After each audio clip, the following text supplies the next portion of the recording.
El gobierno quiere aumentar la edad de la jubilación de la mujer y ya está con nosotros nuestro amigo de la casa. Alejandro Ursúa, tremendo economista del grupo BBK y la Universidad de la América. ¿Cómo está, Alejandro? Que le pedimos las disculpas del caso porque ha estado esperándonos mucho tiempo, mucho ratito. Perdone, querido amigo, pero el tema de Haroldo estaba la gente muy interesada. Al igual con el tema de la AFP, que ayer vimos una marcha que daba gusto. Sí. De verdad. Familiar, más de 1 millón de personas en todas las regiones. La gente se quiso manifestar y no hubo ni un desmán. Nada. Ninguno, porque salieron las familias a la calle a reclamar y a decir no más a este sistema de AFP. El gobierno ha propuesto aumentar la edad de jubilación de las mujeres a 65 años, igualarla con los hombres. Alejandro, desde el punto de vista económico, ¿esto es viable? ¿Esto es bueno para el sistema? ¿Es malo para el sistema? ¿Quién pierde y quién gana con esto? Bueno, primero que nada, buenos días. La verdad que lamentablemente, como dijo el ministro Valdés, aquí no hay ninguna solución salomónica que haya dejar contento a todos. Ya. Pero hoy día, sin lugar a duda, los motivos por los cuales estamos teniendo tan bajo nivel de pensiones es porque, primero que nada, estamos aportando poco dinero en comparación con el resto de los países de la OCDE y también, ¿no es cierto?, porque estamos viviendo más. Entonces, esto se generó y se fue levantando con mucha fuerza este tema del no más AFP hace aproximadamente 1 mes y medio atrás, cuando sale la noticia que nuevamente, porque se incrementó la esperanza de vida a las personas, se iba a cortar también el aporte que estaban recibiendo las personas pensando que este dinero hoy día me tiene que durar mucho más. Claro. Sobre todo las mujeres. Sobre todo las mujeres. Entonces tenemos que pensar que, que la mujer hoy día prácticamente un 48% de la fuerza, ¿no es cierto?, de las mujeres trabaja en edad laboral. Hablemos una cosa clara. Trabaja en forma remunerada fuera de la casa. Yo creo que la mujer trabaja, ¿no es cierto?, mucho y sí, mucho en la casa, es un trabajo muy ingrato que muchas veces no se remunera, ¿no? Entonces, yo creo que acá lo importante es poner la pelota al piso. Yo creo que el hablar y culpar todas las AFPs como elemento, creo que también no es el camino. Las AFP con administradores de fondos lo han hecho relativamente bien. Nosotros vemos que son... ¿Y dónde es el problema entonces? ¿Qué es lo que está fallando? ¿Por qué hay gente que se está jubilando con 100.000 pesos? Y ponen el ejemplo. A mí me parece muy curioso lo que sucede, porque dicen, no, pero es que impuso poco, tuvo laguna. Yo contaba en la pauta el caso de un cercano mío que se impuso toda la vida. No tiene ni una laguna, se puso por el máximo imponible. Y hoy día su jubilación que es fabulosa comparado con la mayoría de este país, 700.000 pesos, que tampoco alcanza a ser el 70% del sueldo que a él le prometieron con este sistema de AFP. A ver, sin lugar a dudas, el sistema no dio lo que se prometía en principio. Yo creo que hay elementos que tenemos que considerar. Cuando nosotros los economistas empezamos a hablar de un concepto del ceteris paribus, entonces manteniendo todas las variables constantes, lo que va a pasar a continuación es tanto. Y yo creo que los dos grandes elementos que no se consideraron dentro de este proceso fue que se iba a ir incrementando la edad de jubilación, ¿no es cierto?, la esperanza de vida y la calidad de vida de las personas, lo cual, ojo, en Chile también pasó muy corto tiempo. Lo que se murió la esperanza de vida en Europa en 70, 80 años, nosotros lo conseguimos en 30, aumentar las expectativas de vida. Y en segunda deriva es que no se consideraban tampoco las lagunas previsionales, que son los dos grandes factores del sistema.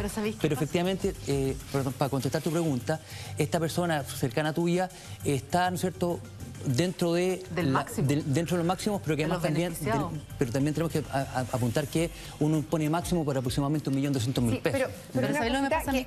Un cercano mío, o sea, una tía mía, su marido se quedó sin trabajo, ella tenía más o menos 58 años de edad.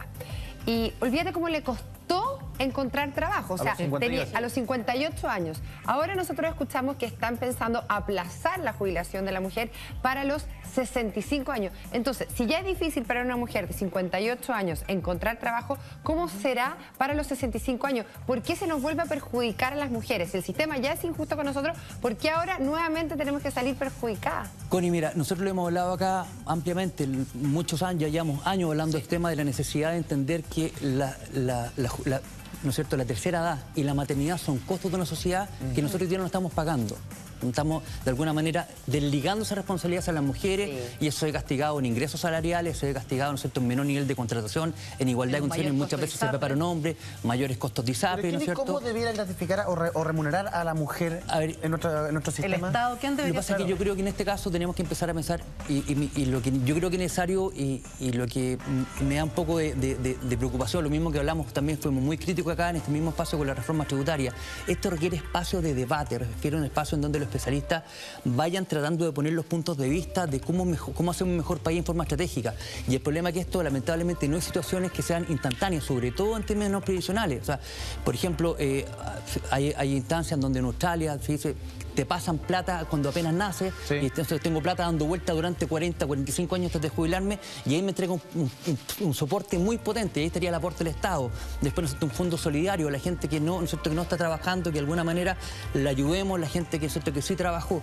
Pero criticado también. Y eso, no, pero yo creo que tenemos que, hoy día yo creo que estamos de acuerdo que tiene que haber un pilar tripartito, Estado, ¿no es cierto?, un fondo de todos Trabajadores y el tema, Y en ese la forma sentido individual. se dice que deberíamos aumentar la cantidad de plata que nosotros imponemos en la AFP, por ejemplo. Pero ese costo del 0,5 que se planea incrementar, ¿va a salir del Estado, va a salir de nuestros empleadores o va a salir de nuestro bolsillo de las mujeres trabajadoras? A ver, lamentablemente yo creo que la presidenta cuando lo habló dijo que iba a ser costo total de la, ¿no es cierto?, iba a ser un costo total hacia la empresa. Eso fue para mí una falacia, porque lamentablemente la empresa, las organizaciones ven el costo trabajador completo. O sea, es como un impuesto al trabajo ahí. Sí, es un impuesto al trabajo. Porque yo lo que hago en este caso, digo, ¿cuánto me cuesta a mí contratar a Eduardo en este programa?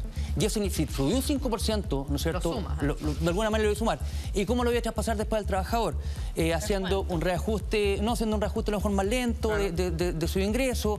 O y lo no, más sí o sí va a probable... salir del bolsillo del Exacto. O quizás no me va a castigar a mí, pero sí va a castigar a uno nuevo que viene entrando. O que A ese le vas a de pagar alguna mucho manera, menos. de alguna manera ahí lo que se lo voy a dejar integrado rápidamente. Entonces, a mí lo que me da miedo de este concepto con tanta celeridad, estamos en una sociedad del doble clic, pero hay cosas que no podemos hacer en doble clic. Lamentablemente tenemos que discutirla.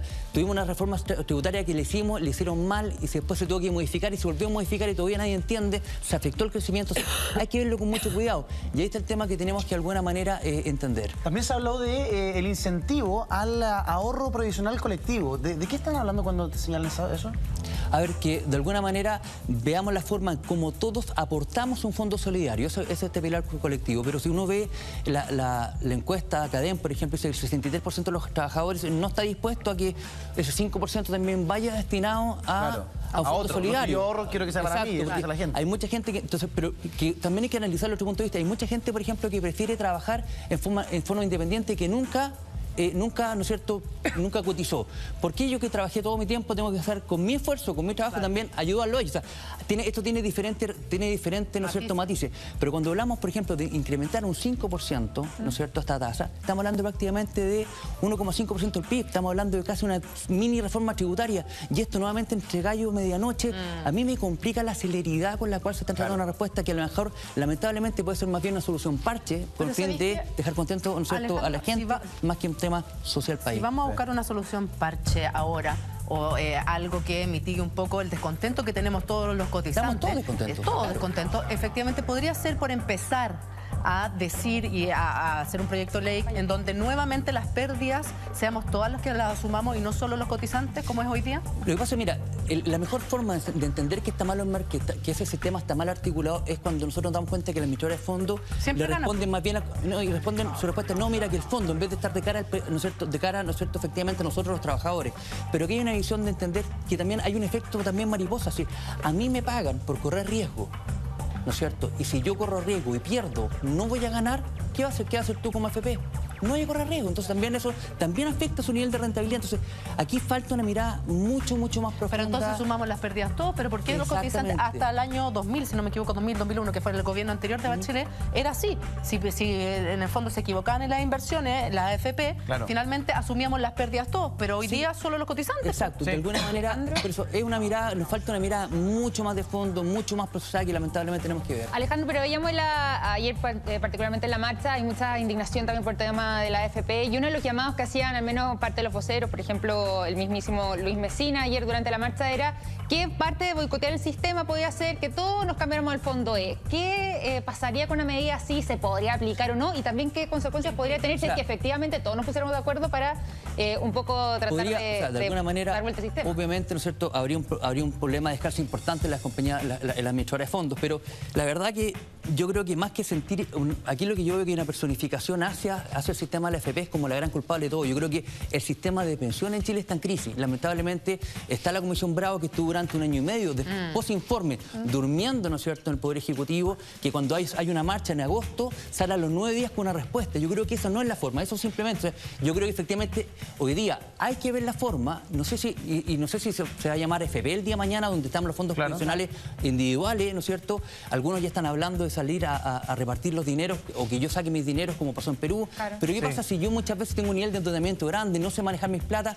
Finalmente Claro. esa gente que se funda su plata, que se coma su plata en cosas a lo mejor de ni siquiera de primera necesidad, después nosotros como Estado también nos vamos a tener que hacer cargo de impuestos de mantenerlo. Pero, Entonces, esto hay que ponerle mucho más. Más allá de lo que le puede pasar al sistema o a las AFP, ¿es peligroso para la gente, por ejemplo, cambiarse todos al fondo E? Sí, claro, Desestabiliza el sistema. desestabiliza el sistema. ¿Le conviene hoy día a la gente con el panorama económico que hay? Lo que pasa es que yo creo que no se trata acá de conveniencia. Yo creo que lo que hay que hacer acá, y creo que lo que a mí me preocupa es que nuevamente la calle está poniendo la agenda política y nos damos cuenta que hay temas de urgencia que durante 20 años sabíamos que este sistema AFP era perfectible y no se perfeccionó. Entonces, ahí está el tema. Obviamente la gente está enojada con la AFP porque donde de alguna manera se materializa este tema son ellos los que me informan cuánto me van a pagar. Claro. Pero acá tenemos que hacer una mirada, insisto, mucho más profunda de, por ejemplo, aumentar la priorización. Lo que nosotros aportamos es poco, si lo comparamos con la OCDE te llega hasta, ¿no es cierto?, en Alemania, con